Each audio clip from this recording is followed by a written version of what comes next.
రథస్థం చెప్పడాలు రథస్థం కేశవం దృష్ట్వా పునర్జన్మ నవిద్యతే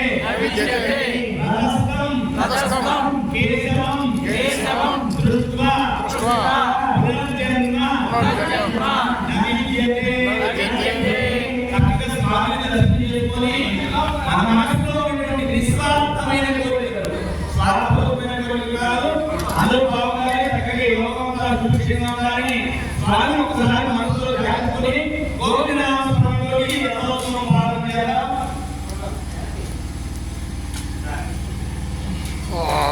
తర్వాత ఇంకొకటి ఏంటంటే తాళీసాలు ఒకవైపు ఆడవాళ్ళు పట్టుకొని ఒకవైపు మగవాళ్ళు. ఇక్కడ రెండు జెండాలు ఉన్నాయి. ఆత్మహత్య జెండాలు చూపించినప్పుడు బయలుదేరాలి, చూపించినప్పుడు ఆపాలి. మనం ఆడవాళ్ళకి అలాగే దేని జిల్లా వస్తుంది కాదు, ఆగేటువంటి కాదు, కొంచెం మారణంగా ఉంది కాబట్టి నిదానంగా రాకపోయిందండి. అది చూపించినప్పుడు ఎర్రజెండా చూపించినప్పుడు ఆపేయండి. గోవిందా